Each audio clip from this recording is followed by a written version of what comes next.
소리 내려면 꽥꽥 하고, 그 뭐 송아지 소리 내려면 이렇게 하면 되잖아요. 동물농장 제가 보내드리겠습니다.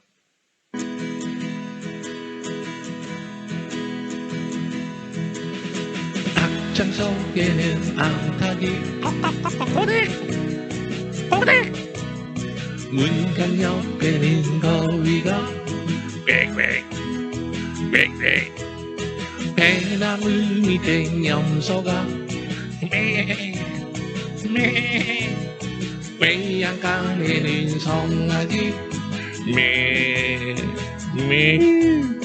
닭장 속에는 암탉들이 문간 옆에는 거위들이 배나무 밑에 염소들이 외양간에는 송아지 닭장 속에는 암탉들이 문간 옆에는 거위들이 배나무 밑에 염소들이 외양간에는 송아지 깊은 산 속엔 뻐꾸기 높은 하늘엔 정달새 부뚜막이엔 고양이 마루 밑에는 강아지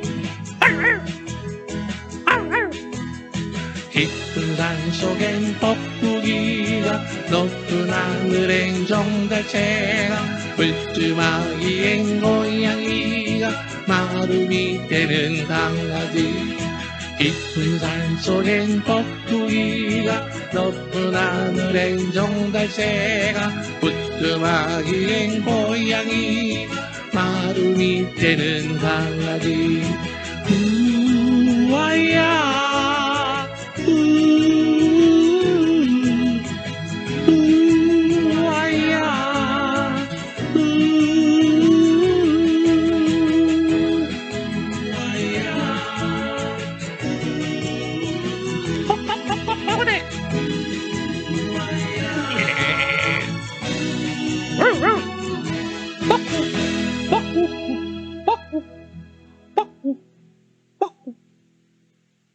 감사합니다.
시간에는 날마다 좋은 날이라는 곡으로 체조를 하겠습니다. 날마다 좋은 날, 달마다 좋은 달, 해마다 좋은 해. 그런 날이 어떡해요? 네, 왔으면 좋겠습니다. 이 세상에 사는 많은 사람들 좋은 일만 가득하세요. 어려운 일, 힘든 일 어디에요? 저 강물에 던지세요.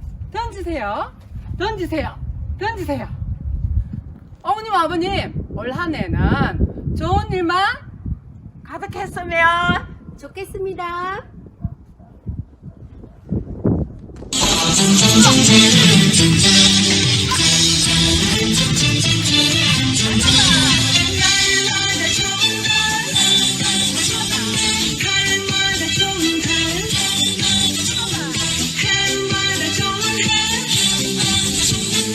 그랬으면 좋겠습니다. 세상 살아가는 모든 사람들 좋은 일만 가득하세요. 슬픔이 흘러온 저 강물 속에 모두 다 던져버려요. 아픈 사람은 병이 다 낫고 가난한 사람은 부자가 되는 그런 인정을 나누어 그런 마음을 보듬어 우리 같이 살아가면 얼마나 좋아 얼마나 좋아. 날마다 좋은 날이지 달마다 좋은 달이지 해마다 좋은 해이지.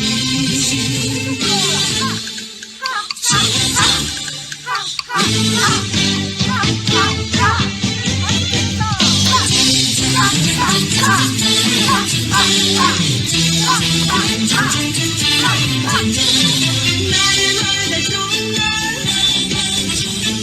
달마다 좋은 달 해마다 좋은 해. 그랬으면 좋겠습니다. 세상 살아가는 모든 사람들 좋은 일만 가득하세요. 시름이 흘러온 저 바람 속에 모두 다 날려버려요.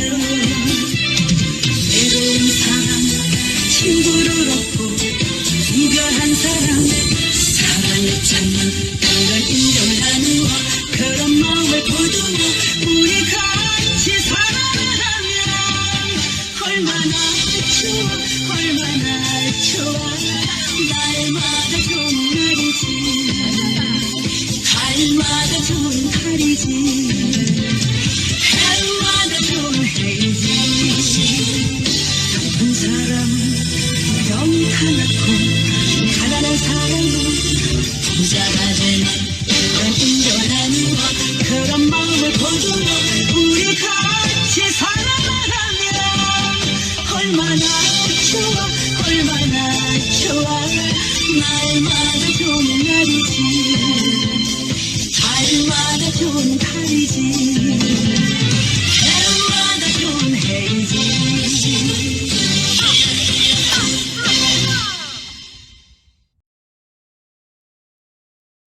안녕하세요. 박진홍 원장입니다. 나이가 드시면 설액이 예전 같지 않으시죠? 몸에 좋다는 걸 먹어도 별로죠. 나이가 들면 병이 걸리기 쉽고요.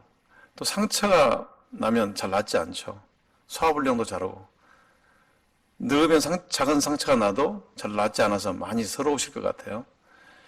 요즘 코로나 바이러스로 세상이 난리가 아닙니다. 코로나 바이러스는 면역 기능이 많이 떨어져 계시는 어르신들한테 더 치명적이죠. 걸리면 증상이 빠르게 나빠지고요. 사망에 이를 수도 있습니다. 전체 사망자 중에 70대 이상이 약 78%를 차지한다고 합니다. 코로나 바이러스는 호흡기를 통해서 들어오기 때문에 폐에 가장 먼저 염증을 일으킵니다. 그래서 폐가 안 좋으신 분들, 폐암이 있으시다든지 결핵, 기관지 확장증, 만성 폐쇄성 폐질환, 이런 호흡기 질환이 있는 경우에는 코로나에 쉽게 걸릴 수가 있습니다. 그래서 이런 분들은 특히 조심하셔야 합니다.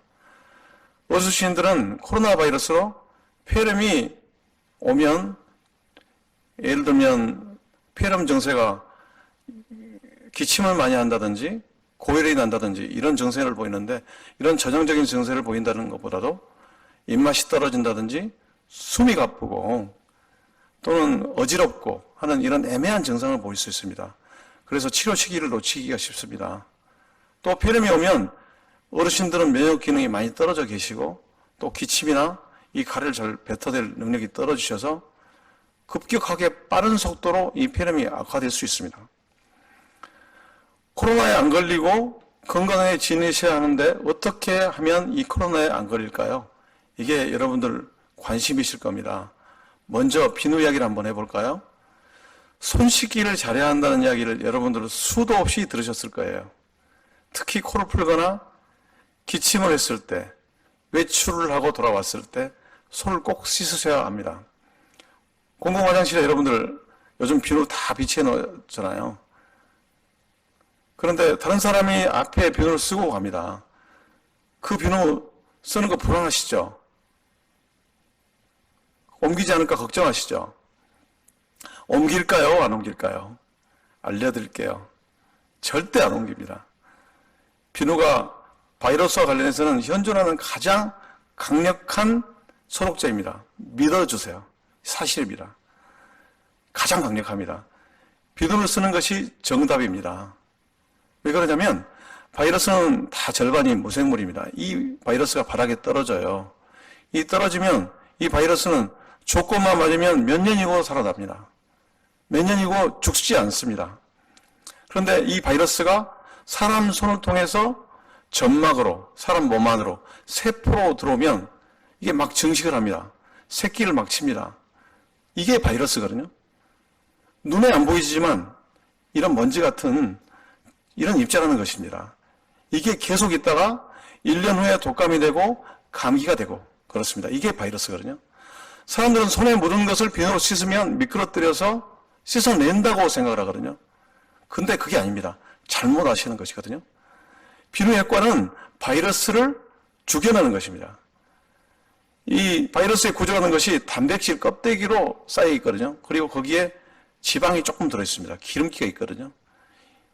이 기름을 비누가 강력하게 녹여냅니다. 그러니까 껍질을 비누가 강력하게 녹여낸다는 것이죠. 껍질이 다 깨지기 전에 이게 다 부숴버리는 거죠. 그냥 다 죽어버리는 거죠. 비누와 바이러스가 만나면, 그러니까 포비돈이나 알코올 같은 것을 쓸 필요가 없다는 거예요. 비누는 끝이라는 겁니다. 그래서 요즘 같은 시기에 특히 손을 자주 씻어야 합니다. 늘 강조하죠. 어디에 바이러스가 있는지, 묻어 있는지 모르니까, 언제 내가 만질 줄 모르니까 손을 틈난 대로 씻어야 합니다. 그래서 저는 손으로 어떤 물건을 잡지 않습니다. 엉덩이로 막 밀고 들어가죠. 이렇게. 엘리베이터 같은 것도 손등으로 이렇게 누릅니다. 이렇게요. 이해가 되시죠? 그렇게 합니다. 불가피하게 만지고 나서는 비누로 씻어야 합니다. 그런데 중요한 원칙이 있어요. 비누가 최소한 20초 손에 닿아 있어야 돼요. 그래야 바이러스가 죽습니다.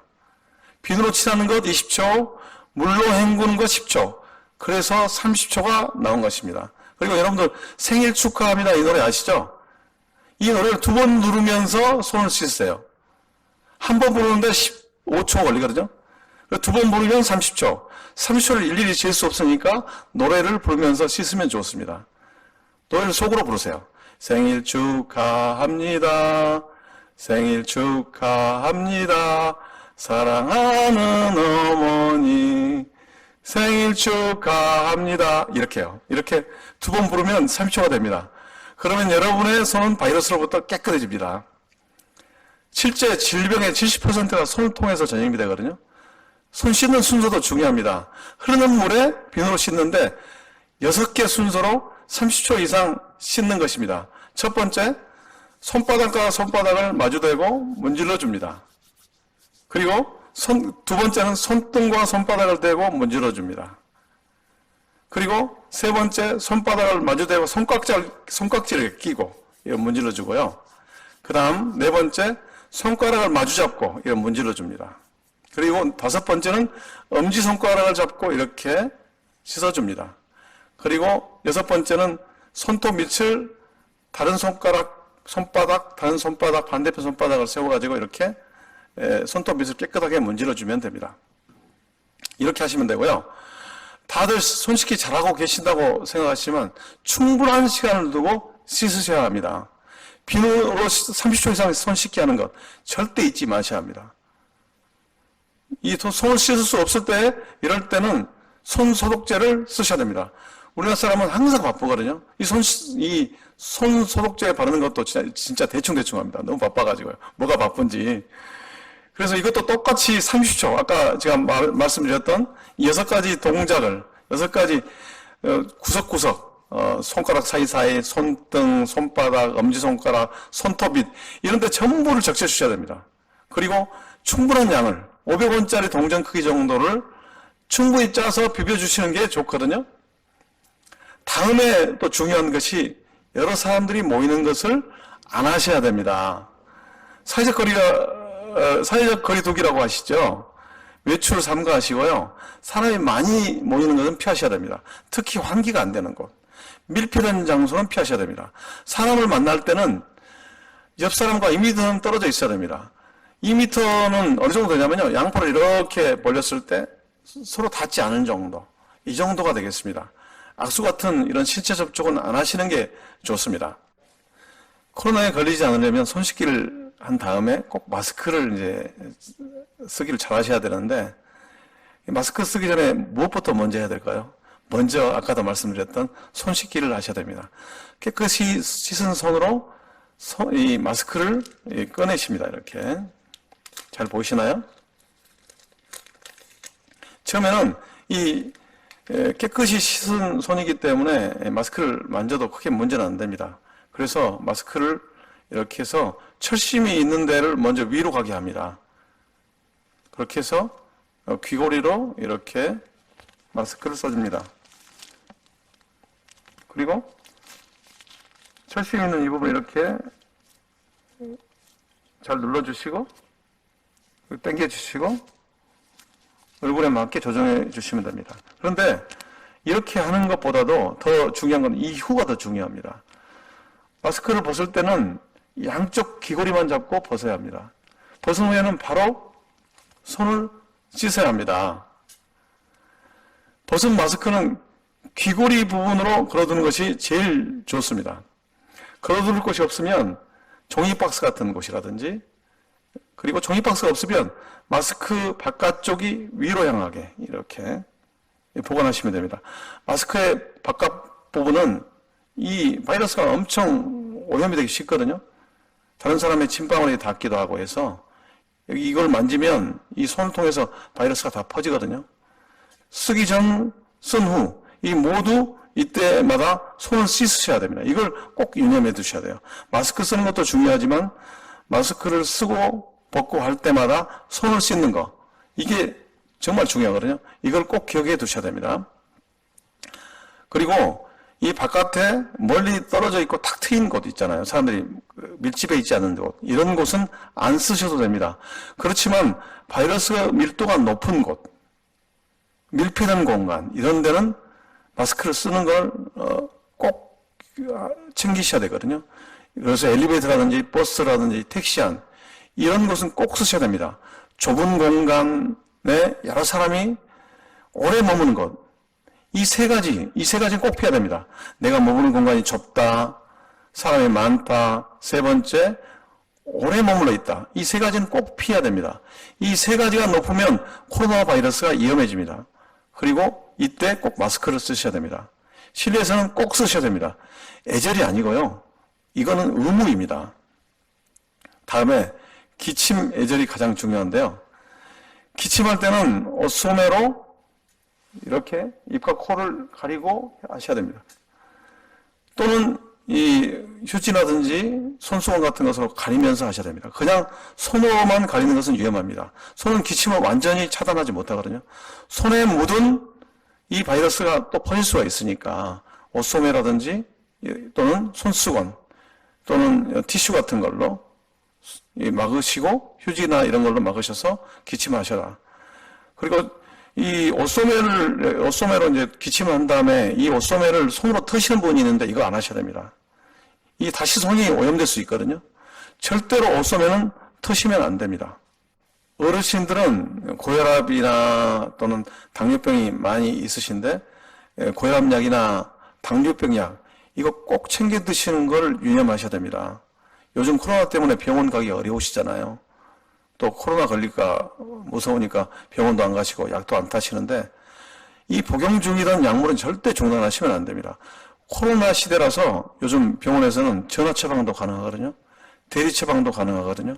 그래서 꼭 가족이라든지 친지 또 이웃들에게 부탁하셔서 병원에 가서 처방을 받아서 약을 받아 오셔서 약을 꼭 드시도록 하십시오.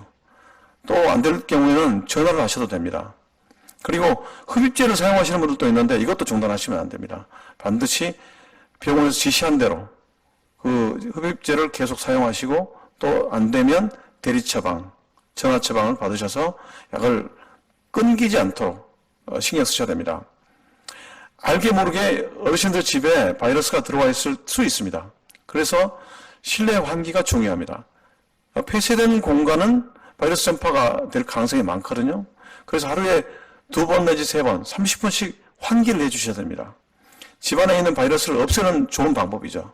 하루에 2번 이상 창문을 활짝 열고 이 바람이 잘 통하게 해주는 것. 이렇게 하는 것이 굉장히 중요하고요. 그 다음에 집안에 있는 물건들을 소독을 해주셔야 됩니다. 이것도 중요하거든요. 7일에 한 번 이상 꼭 물건들을 잘 소독해 주셔야 됩니다. 특히 손이 많이 닿는 곳, 문고리 같은 곳, 이런 곳은 꼭 소독을 해주시는 게 좋겠습니다. 그리고 또 몸을 따뜻하게 해주시는 거, 이거 정말 중요하거든요. 어르신들은 돈을 아낀다고 보일러를 거의 꺼놓고 계시는 분들이 많습니다. 시골에 저희 어머니가 혼자 계시거든요. 저희 어머니는 돈을 아끼신다고 보일러를 거의 틀어놓지 않으셔요. 그래서 방이 냉골이에요. 그래서 한 번은 어머니께 이런 말을 했습니다. 그 돈 아무것도 아닙니다, 어머니. 어머니가 병원에 입원하시면 돈이 더 들어가고 이 아들들한테 정말 잘하는 거 아니라고. 이렇게 했더니 요즘은 어머니께서 아끼지 않으시고 방을 따뜻하게 하고 계시고 그렇게 하고 계시는데 몸이 추우면 병이 걸리기 쉽거든요. 코로나에도 걸리기 쉽습니다. 그래서 실내 온도를 한 50%에서 55%, 실내 온도는 22도 정도가량 유지하셔야 됩니다. 여러분들 방바닥에는 이불 같은 걸 깔아놓고 따뜻하게 하고 계시는데 실내 온도는 차가워요. 근데 안 됩니다. 실내 온도가 더 중요하거든요. 방 안 공기를 따뜻하게 유지하는 거. 절대 돈 아끼지 마세요. 병이 걸리면 돈 더 들어갑니다. 기름값보다 더 들어갑니다. 그리고 외출할 때 얇은 옷을 여러 벌 껴 입는 것이 좋습니다. 모자라든지 스카프라든지 목도리 같은 거, 그리고 목이 긴 양말 같은 거 꼭 챙겨 신으시고요. 신체가 노출되는 것은 최대한 줄여주시는 게 좋습니다. 충분한 물을 드시고, 그리고 하루에 1 내지 1.5 내지 한 2리터 정도의 따뜻한 물을 드시는 거, 이거 중요하고, 이 따뜻한 물은 위장에 굉장히 도움이 많이 됩니다. 혈액순환에 도움이 되고요. 생강차라든지 모과차, 홍차, 이런 따뜻한 성질의 차를 마시면 더욱 좋습니다. 그리고 코로나 의심될 경우에 여러분들 코로나 검사를 주저하지 마셔요. 그래서 이런 증상이 있으면 꼭 집에 머무지 마시고 선변진료소에 가셔서 꼭 검사를 받으셔요. 열이 높다든지 두통이 있다든지 기침이 있다든지 목이 아프다든지 호흡곤란 또는 춥다든지 오한이 있다든지 복통, 설사, 그 다음에 이런 증상 말고도 평소보다 몸이 어딘가 찌뿌둥하다 이러면 집에서 쉬십시오. 그리고 코로나 의심되면 질병관리청으로 전화하세요. 1339 이 번호로 전화하시면 좋겠습니다. 보건소에 연락하셔도 됩니다. 65세가 넘으시면 흔히 이제 발생하는 문제가 또 영양불량이거든요. 이 나이가 되면 식욕도 떨어지고 소화도 안 되고 영양불량이 잘 오실 수 있습니다. 영양불량인지도 모르고 그 습관대로 그냥 드시거든요. 그렇게 하면 안 됩니다. 영양불량을 막기 위해서는 영양소에 신경을 써야 됩니다. 특히 단백질을 드셔야 되는데 노화가 되시면 근육이 많이 빠져나가는데 이걸 챙기기 위해서 단백질 꼭 챙겨 드셔야 됩니다. 좋은 방법은 계란 후라이를 드실 때 흰자를 한 2개나 3개 정도에다가 노른자 1개만 하는 거예요. 그래서 이렇게 이걸 해서 후라이를 드시면 도움이 되고 소고기나 돼지고기 이런 살코기를 드시고 장조림 같은 그런 거를 반찬으로 해서 드시는 것도 좋겠습니다. 새끼 식사는 꼬박꼬박 챙겨 드셔야 돼요. 아셨죠? 틈틈이 운동하시는 것도 꼭 잊지 마시고요. 손 씻기 잘 하시고 마스크 잘 쓰시고 몸도 따뜻하게 잘 유지하시고 새끼 꼭 챙겨 드셔서 코로나를 잘 이겨내시면 좋겠습니다. 감사합니다. 난 1927년 경남 합천 압곡동 건빈에서 태어났다. 우리 가족은 내가 태어나자마자 일본으로 가 살다가 일본 소학교 5학년까지 마치고 다시 일제치하 조선으로 돌아와 살게 되었다. 지긋지긋한 가난에서 도망치듯 19살 때 결혼을 하게 되었지만 아이들이 하나둘 태어나고 6남매의 어머니가 되고부터는 아이들을 먹여 살려야 한다는 생각으로 항상 삶에 쫓기고 눌려서 살아야만 했다. 그런 힘든 삶 가운데서도 듬직한 남편과 아이들을 보면 마음을 추스리고 힘을 얻을 수가 있었다. 나라 밖에는 일본과 미국의 태평양 전쟁이 막바지로 치닫고 있었고 폐색이 짙던 일본은 징용과 징발이라는 명목 아래 조선의 모든 것을 다 착취하고 있을 시절이었다. 어머 여보, 벌써 나가시게요? 그래. 저기 제 너머에 나무하러 가야겠어. 요샌 전쟁 때문에 나무할 것도 마땅치가 않아. 으쌰! 조심히 다녀오세요. 실례합니다. 여기가 김선복 씨 집입니까? 예, 접니다만 무슨 일이시죠? 본인이십니까? 대일본 제국의 징용 복역대로 모진 명령이요. 총을 들 수 있는 사람은 모두 다 전쟁터로 나가야 합니다. 자, 어서 갑시다. 뭐요? 그게 무슨 말이요? 다짜고짜 찾아와서 이러는 게 어디 있어? 내게 먹여 살려야 할 처자식이 있단 말이오. 아니 이게 무슨 짓이에요? 애 아빠 없으면 우리 어떻게 살려고? 이런 불순문자를 만나 대일본 제국의 운명이 경각에 달렸단 말이다. 황국 시민으로서의 거룩한 의무를 수행하는 일이다. 어서 끌고 가! 기다려주오, 여보. 남편은 그 길로 왜 싸워야 하는지, 누구와 싸워야 하는지도 모른 채 저 먼 남태평양 전쟁터에 끌려갔다. 남편이 태평양 전쟁에 강제 징집된 이후 오로지 남편의 생사만이 내 관심사였다. 밤마다 아이들의 손을 붙잡고 남편이 무사하길 빌었다. 하지만 내 귀에 들려오는 소식들은 내 바램과는 전혀 동떨어진 것이었다. 남편과 같이 강제 징집된 동네 이웃들에게 하나하나씩 전사 통지서가 날아들 때마다 마치 내 남편의 것과 같이 내 마음은 얼어붙기 일쑤였다. 나와 내 아이는 물론 어렵지만 풀뿌리로라도 연명할 수 있을 것 같았다. 그저 남편만 돌아와 준다면 아무 문제가 없을 것 같았다. 그러던 어느 날 내게 남편이 살아 돌아온다는 희소식이 들려왔다.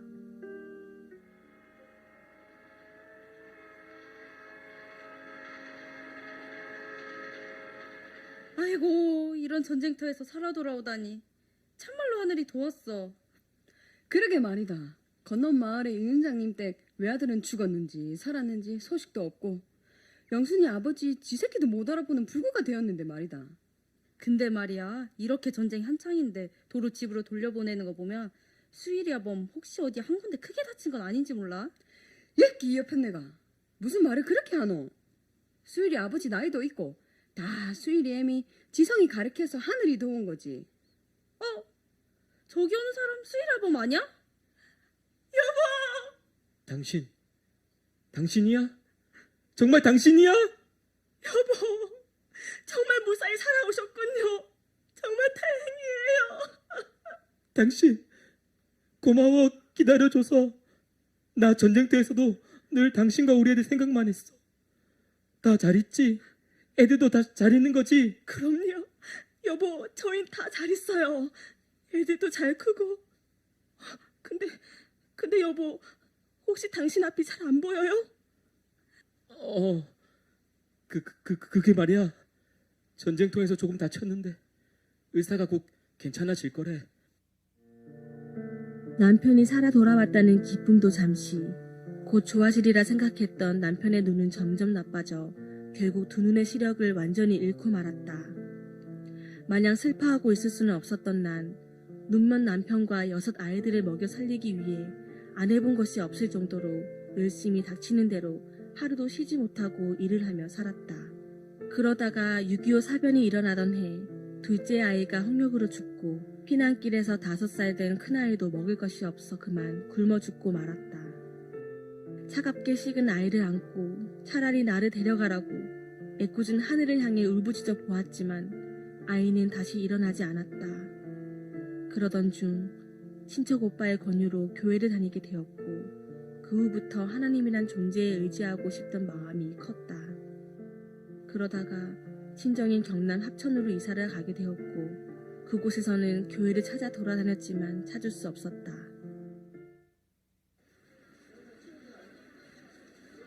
예수 앞에 나오면 모든 죄 사하고. 여러분 안녕하십니까?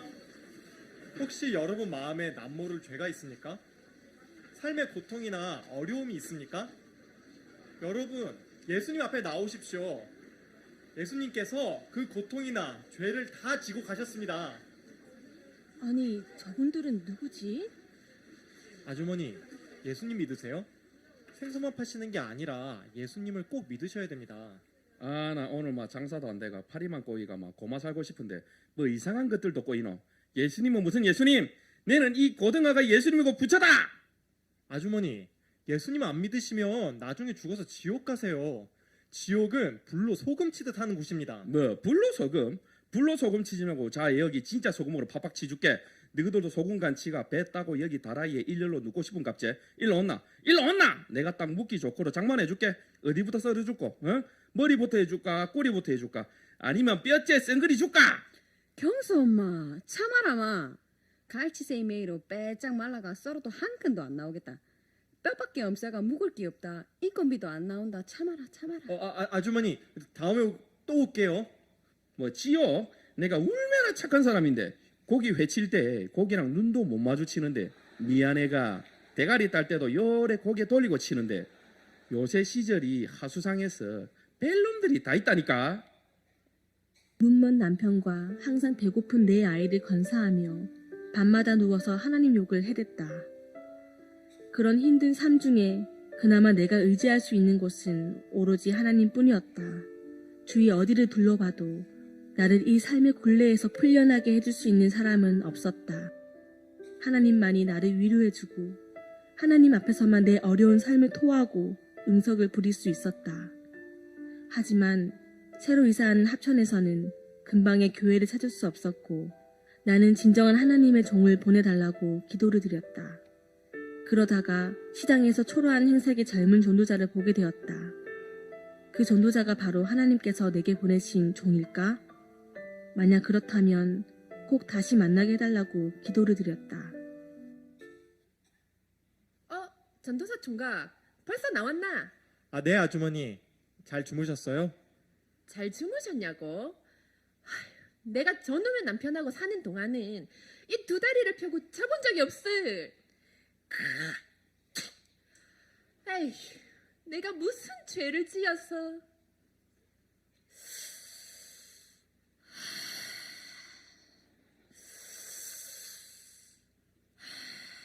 아주머니, 무슨 담배를 그렇게 피세요?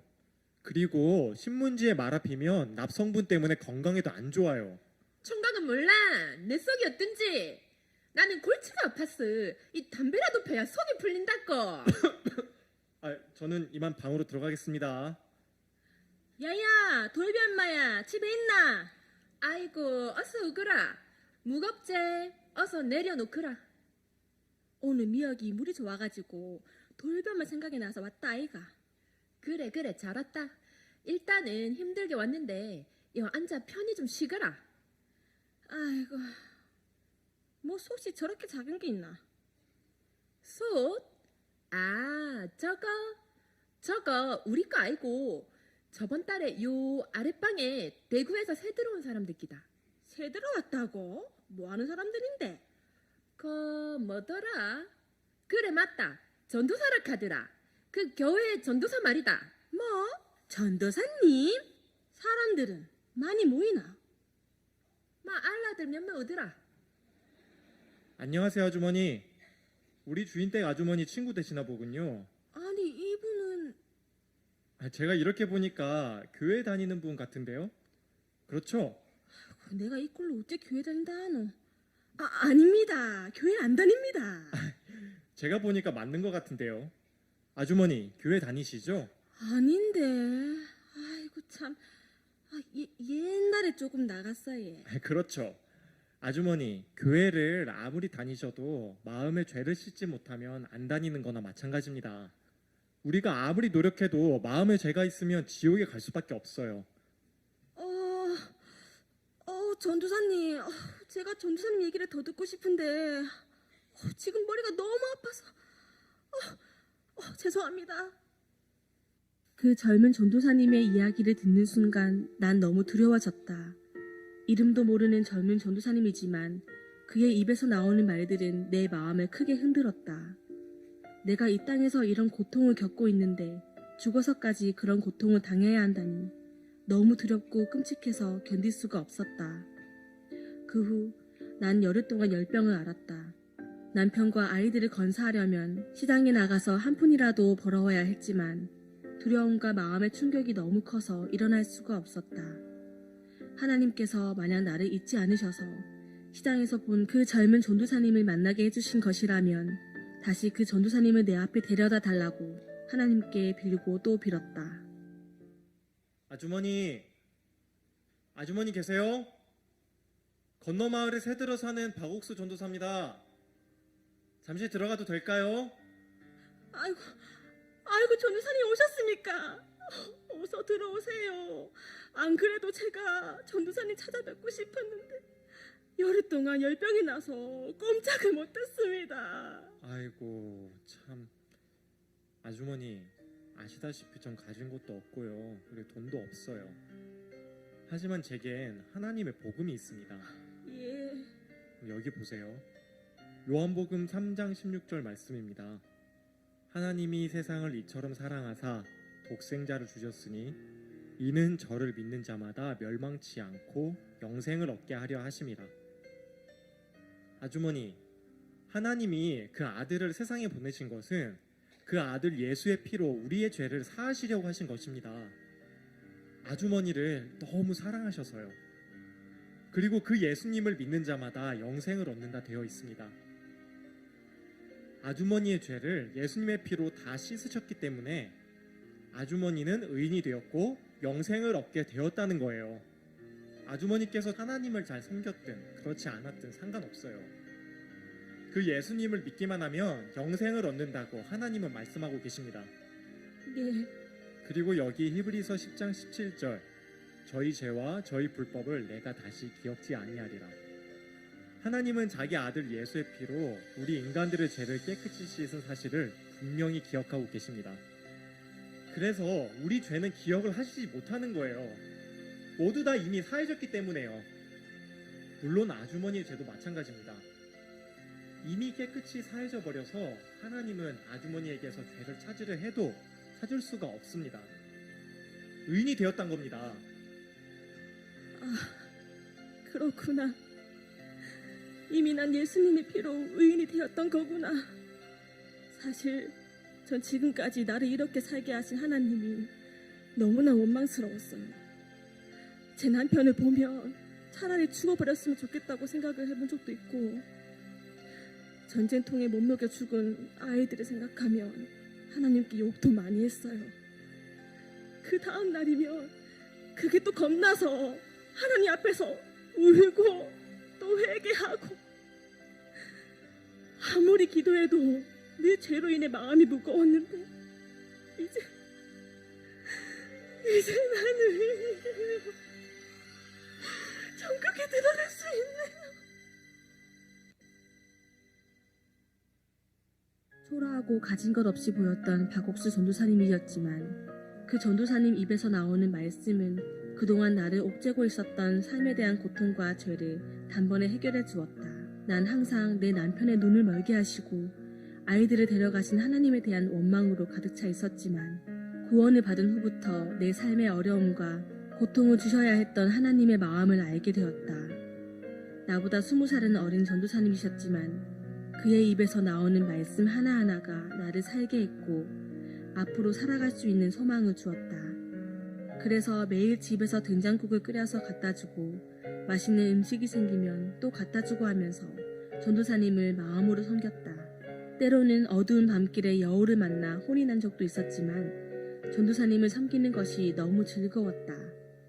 그러던 어느 날 여느 때와 같이 박옥수 전도사님의 집에 들렀다가 그 방 앞에 솥이 없어진 것을 발견했다. 박옥수 전도사님께서 사역이 힘드셔서 떠나버리신 건 아닐까? 너무 두려워졌다.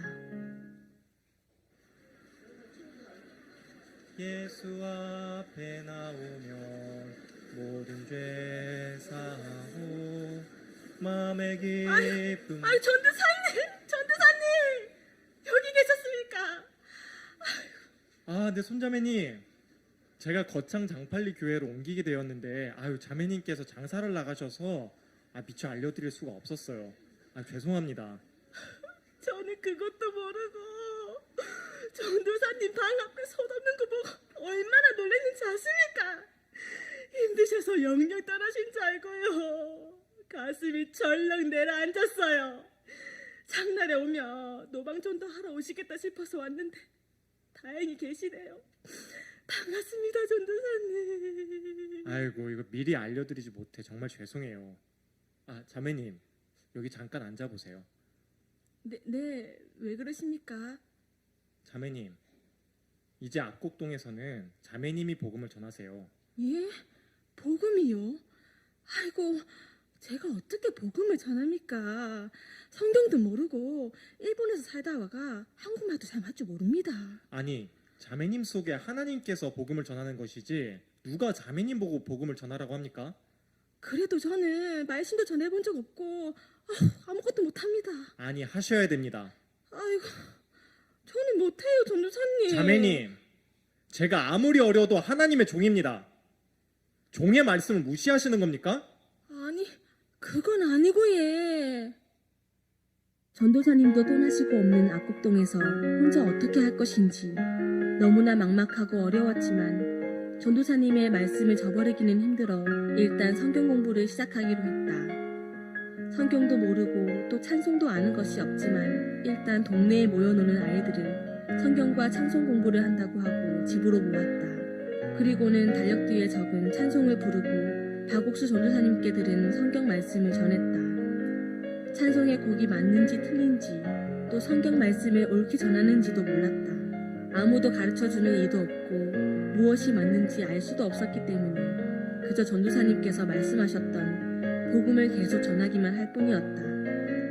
그런데 정말 신기하게도 동네 아이들이 하나둘 성경 공부 모임으로 오기 시작했다. 밖에서 뛰노던 아이들도 성경 공부 시간만 되면 다 우리 집으로 와서 찬송을 신나게 부르고 복음을 듣고 구원을 받아 기뻐하고 돌아갔다.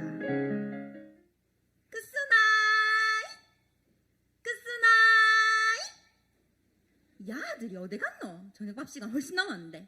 끝수 니가 씨나 지 동생 좀 보라 해놨더만 데리고 어디로 갔노? 끝수나이! 이상하다.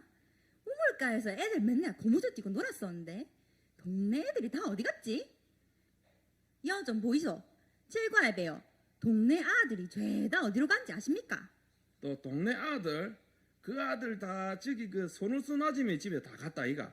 그 뭐시고 그 성경 공부한다고 그 예수 믿는 거 있다 이가. 손을 쓴 아줌의 집이요? 그래 저 산 밑에 그 안못 보는 김선복이 집이 있다 이가. 요새 아들 저녁만 되면 밖에서 놀도 안 하고 다 거기로 간다. 우리 친구도 거기 있을 기라. 그리고 알라들뿐만 아니고 그 요 근방에 그 뭐 병 걸려서 가족들도 버린 사람들 또 정신 안 좋은 사람들도 거기 많이 가서 앉아 있더라. 그 아줌에 그래 안 봤는데 뭐가 있긴 있는갑더라. 아 그래요. 고맙습니다. 끝은 이것이나 이게 정신이 있나 없나. 먹고 살기도 힘들어 죽겠는데 뭔 예수고 예수는. 그 손을 쓴 아줌매는 배운 것도 없으면서 뭔 성경 공부고. 여러분, 제가 어제 말씀드린 것처럼 오늘은 예수님이 우리에게 어떤 분인지 이야기해 줄 거예요. 여러분 알고 싶죠? 네. 뭐고? 아직도 하고 있는 기가. 아 지금 들어가서 데려오기도 좀 그렇고 좀 기다려야겠네. 여러분들은 여러분들의 목숨을 버릴 수 있을 정도로 사랑하는 분이 계신가요?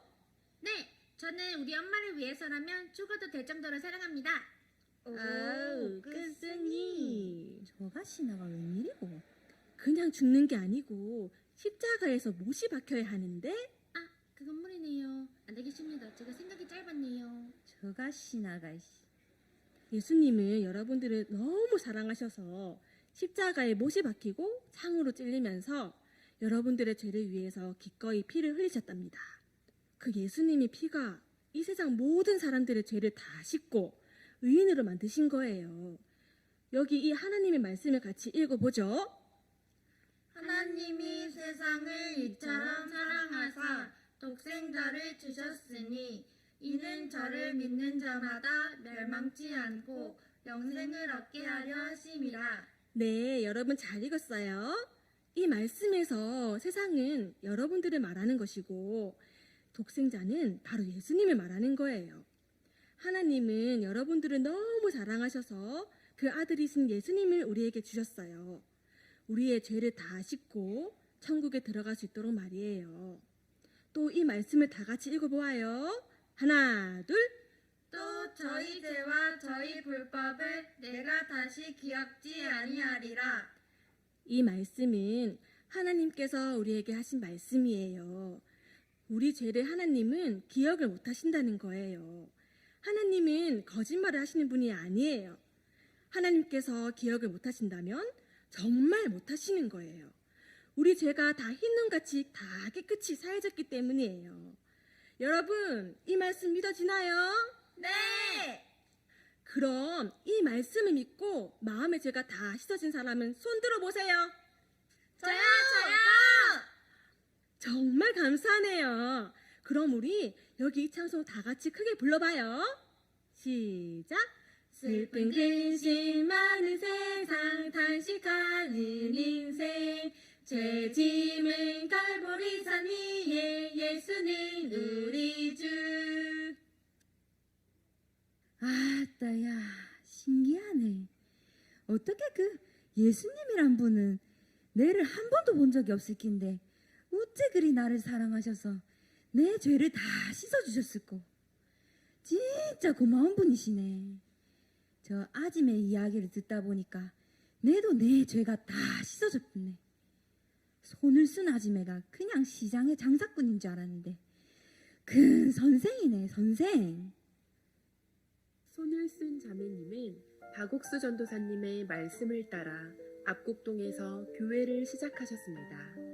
하나님은 자매님에게 병과 귀신을 쫓아내는 놀라운 은사를 허락하셔서 근방에 있는 많은 병자들과 귀신 들린 사람들이 압곡동 교회를 찾아와 고통에서 해방되었습니다. 초라한 압곡동 교회지만 정말 많은 분들이 하나님의 일꾼이 되어 많은 이들을 하나님 앞으로 이끄는 일들을 했습니다. 손을 쓴 자매님은 1965년 박옥수 전도사님을 만나고 난 뒤부터 자매님의 모든 문제가 하나님께로 넘어갔고 예수님과 같이 능력 있는 삶을 사실 수 있었습니다. 자매님은 그 후 42년간 교회와 함께 복음을 섬기시다가 2008년 1월 23일 하나님의 부르심을 받고 향년 82세로 소천하셨습니다. 박옥수 목사님께서는 손을 쓴 자매님께 손수 비문을 지어주셨습니다. 험한 길 인생길에 주님을 만나시고 대덕산 기슭에서 잠시 쉬는 님이시여 수양관 찬송소리 주의 은혜 떠올리고 바람결 말씀소리 구원의 날 생각나네.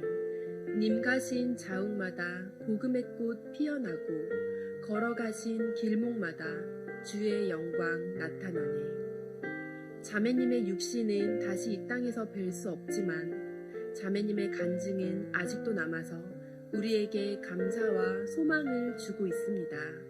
감사합니다. 여러분 안녕하십니까? 마인드 전문 강사 최병훈이라고 합니다.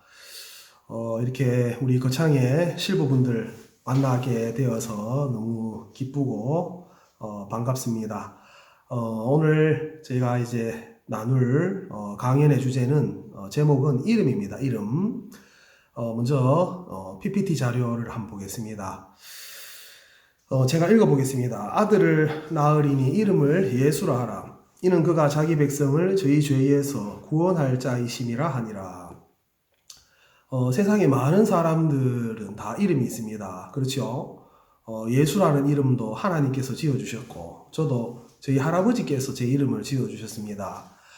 세균이나 박테리아도, 또 아주 작은 미물이나 꽃들도 다 이름이 있습니다. 제가 올해 나이가 41인데 이렇게 살다 보니까 우리 실부분들만큼 살진 않았지만은 살다 보니까 이름이 많이 생기더라고요. 저는 이제 아빠라는 이름도 있고, 또 목사라는 이름, 또 남편, 그 다음에 확진자. 제가 이번에 함양에 와서 저는 원래 대구에 있었는데 함양에 와서 코로나가 생기고 살이 한 20kg 정도 쪘습니다. 예, 그래서 지금 살을 좀 빼야 되는데 살다 보니까 여러 가지 이름이 있습니다. 누구 엄마, 또 회사에서는 대리, 과장이라는 이름도 있을 것이고, 또 여러분 스스로에게 지어준 많은 이름들이 있습니다. 사람들은 그 이름을 가지고 살고 있고, 또 많게는 1000번, 10,000번씩 그 이름이 불리워질 겁니다. 다른 사람들로부터. 근데 그 이름이 굉장히 중요하거든요. 우리들에게 지어지는 이름들 굉장히 중요합니다. 저는 별명이 싸이입니다. 싸이. 이제 살이 찌면서 사람들이 좀 싸이 닮았다고 춤도 춰보라 해서 춤도 추고 무슨 축제 때마다 그랬던 적이 있었어요. 그러니까 이제 그런 어떤 댄스도 하고 그런 것들을 또 사람들이 좋아하니까 또 그런 제 별명도 있습니다. 이렇게 살다 보면은 모든 사람은 자신의 주인이 지어주는 이름으로 삽니다. 그리고 그 주인을 닮아간다고 합니다. 이제 무슨 뜻이냐면은 우리 집 사람은 저를 이제 뭐 여보라고 부르기도 하고, 우리 아들 이름을 앞에 붙여서 명신이 아빠 이렇게 부르기도 합니다. 제 인생에 있어서 주인이 누굴까? 내 인생에 있어서 주인이 나면 내가 지어준 내 이름을 가지고 살 것이고, 저는 이제 목회일을 하니까 내 인생의 주인이 하나님입니다. 하나님께서 내게 준 이름은 목사예요. 저는 이 목사라는 제 직업이지만 이 목사라는 이름으로 이 세상을 살아가고, 또 목사라는 이름으로 사람들을 만납니다. 여러분들은 이제 할아버지도 계실 것이고 할머니도 계실 것이고 세상을 살다가 자기 스스로에게 지어준 많은 이름들이 있을 건데, 그 이름을 지어준 사람이 누구냐에 따라서 여러분들의 인생이 방향이 많이 바뀌게 되어 있습니다. 그리고 그 이름을 지어준 사람을 닮아갈 수밖에 없죠. 꽃들도 보면은 여러 가지 이름이 있습니다. 그리고 그 이름에 대한 뜻이 있어요. 저희 함양의 교회에는 마당에 튤립이 많이 심겨져 있는데 저는 개인적으로 튤립을 아주 좋아합니다. 튤립의 꽃말은 고백이라는 뜻이에요. 고백. 마음을 솔직하게 표현하는 그 고백이라는 뜻이 있고, 빨간색 장미 있죠. 그 사랑하는 사람에게 보통 빨간색 장미를 선물을 많이 해주잖아요. 연애할 때. 실버분들 옛날 생각 나십니까?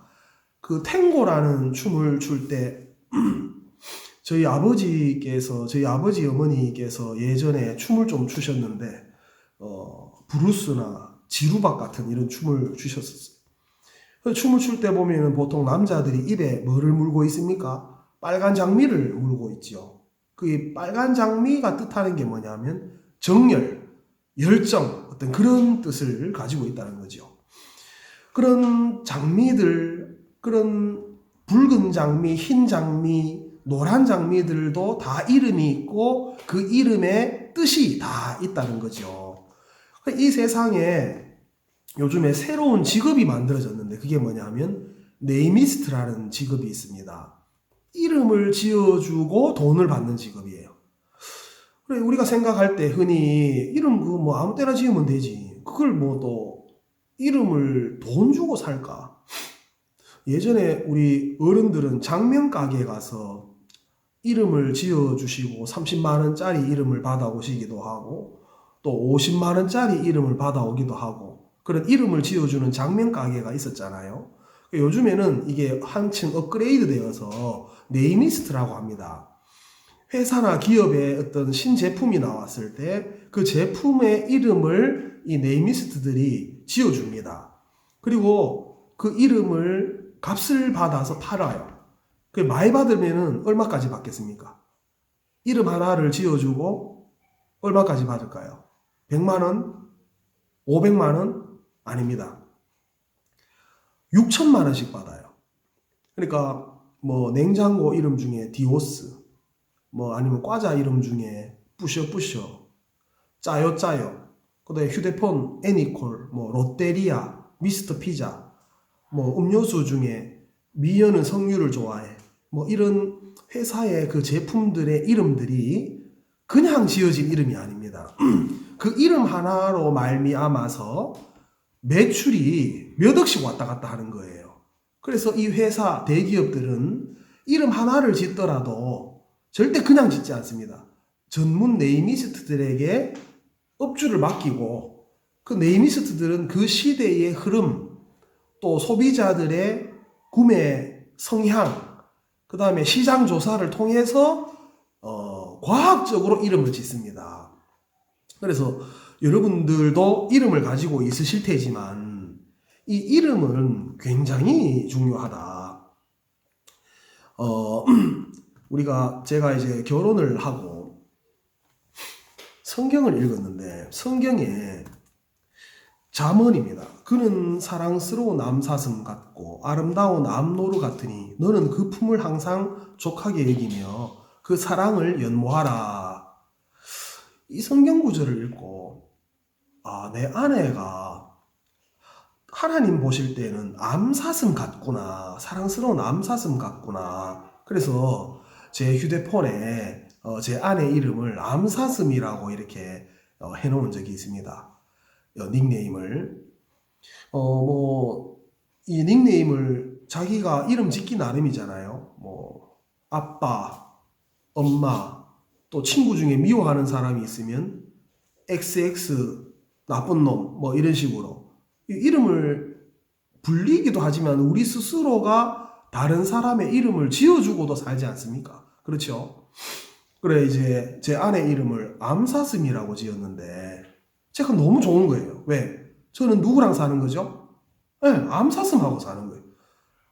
내가 내 사랑하는 가족들을 향해서 어떤 마음으로 어떤 이름을 지어주느냐가 그게 곧 내게 돌아오더라고요.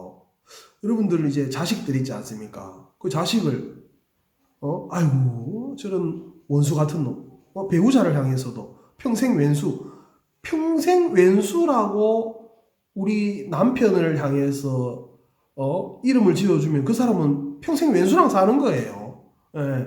그리고 점점 왼수가 되어 가겠죠. 예? 근데 아니야, 왼수 아니야. 암사슴이야. 사랑스러운 암사슴, 아름다운 암노루야 라고 이름을 지어주면 진짜 나는 내가 행복해지는 겁니다. 그래서 우리가 주변 사람들을 만날 때 어떤 이름을 가지고 만나요. 이웃 사람을 만나도 저 사람은 지밖에 몰라. 그 지밖에 몰라라는 이름을 지어준 거예요. 지밖에 모르는 인간. 그러면 만나면은 지밖에 모르는 인간하고 만나니까 피곤하고 스트레스 받는 거예요.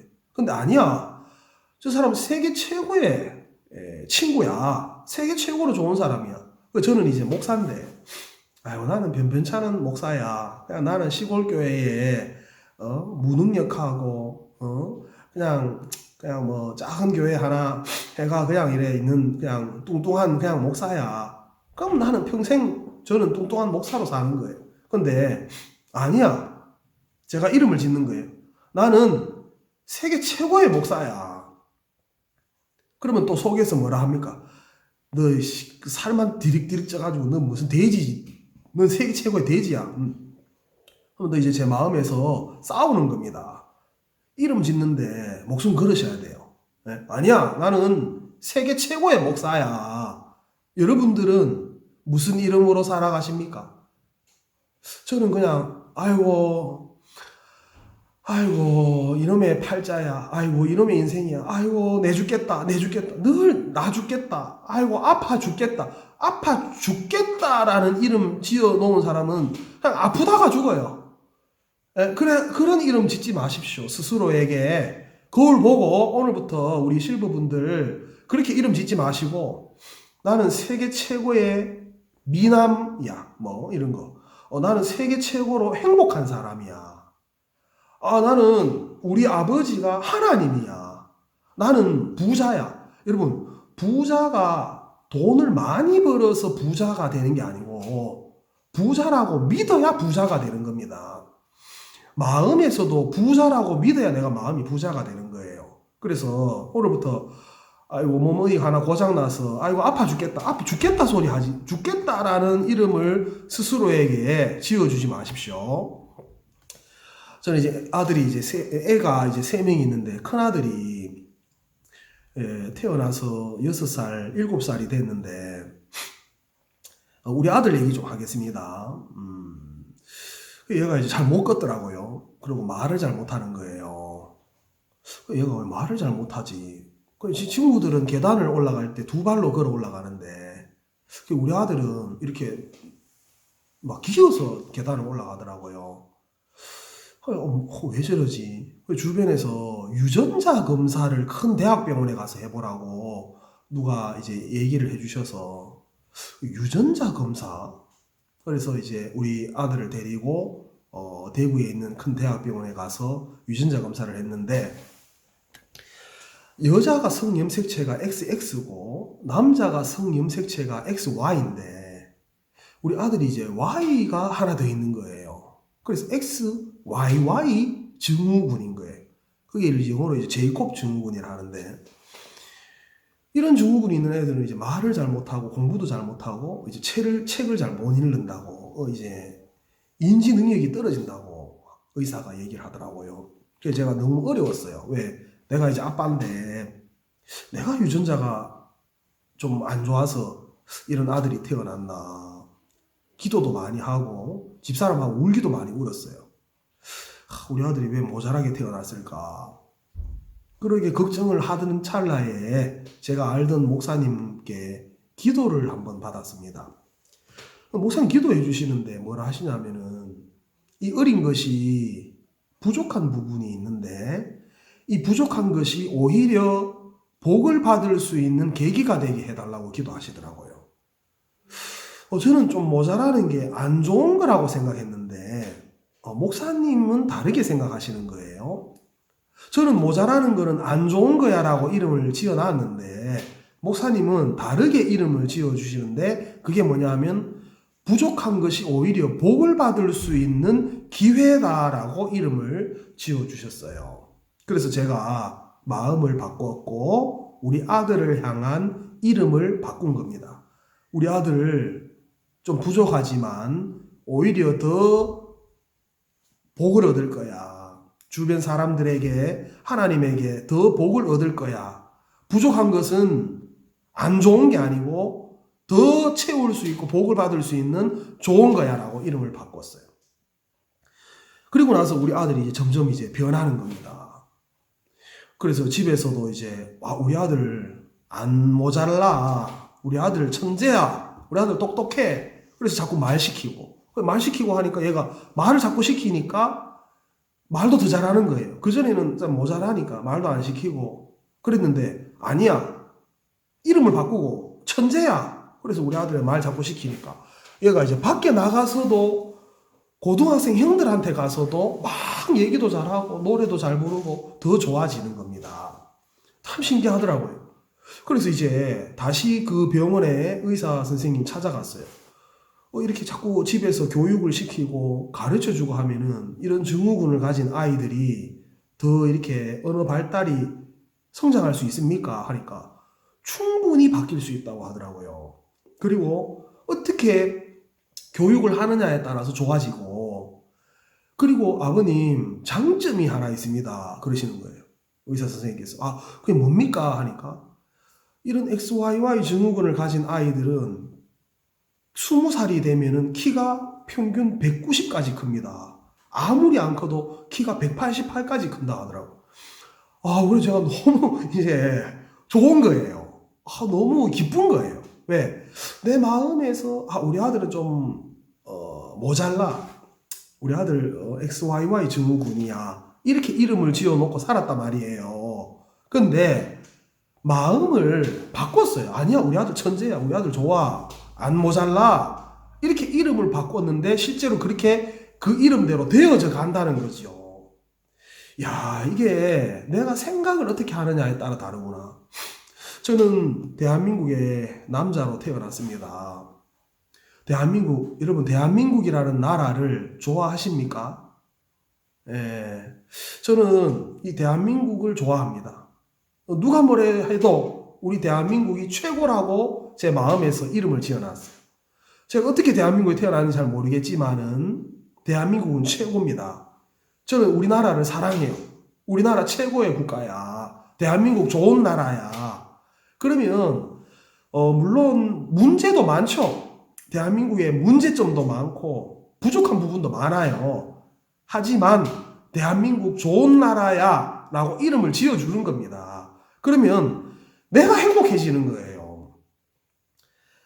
여러분, 우리가 어떤 상황을, 어떤 형편을, 누구를, 사람을 어떤 만나든지 간에 우리 마음에서 우리도 모르게 이름을 지어주고 삽니다.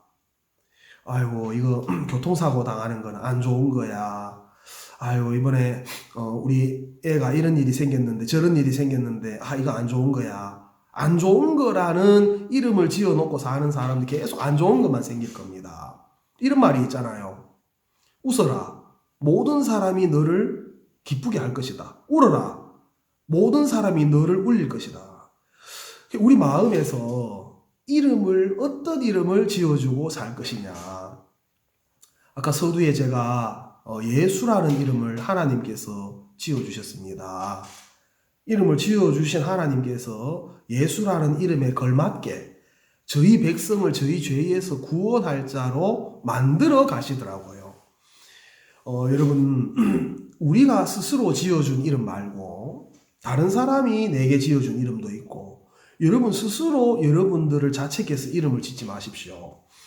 하나님께서는 우리들에게 예수님을 주시고 예수님으로 옷을 입혀 놓았습니다. 그래서 우리가 이제는 예수님의 이름으로 기도도 하게 하셨고 예수의 이름으로 살게 하셨어요. 우리가 기도할 때 예수님의 이름으로 기도하지 않습니까? 내가 어떤 이름으로 이 세상을 살아가느냐.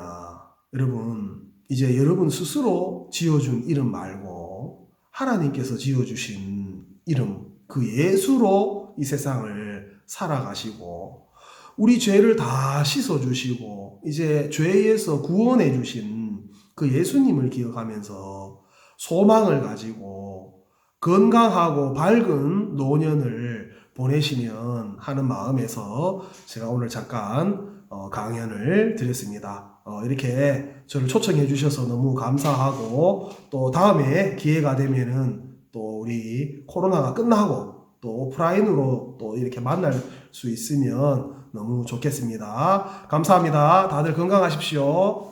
안녕히 계세요. 여러분, 강연 잘 들으셨나요? 저는 강사님께서 너무 재밌게 이야기를 하셔서 듣는 내내 즐거웠습니다. 그렇죠? 네, 저도 군대를 가기 전에 이렇게 여러분과 함께 할 수 있어 너무 행복했습니다. 여러분들도 행복하셨죠?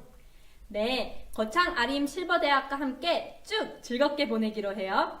그럼 다음 시간까지 건강하시고 행복하세요.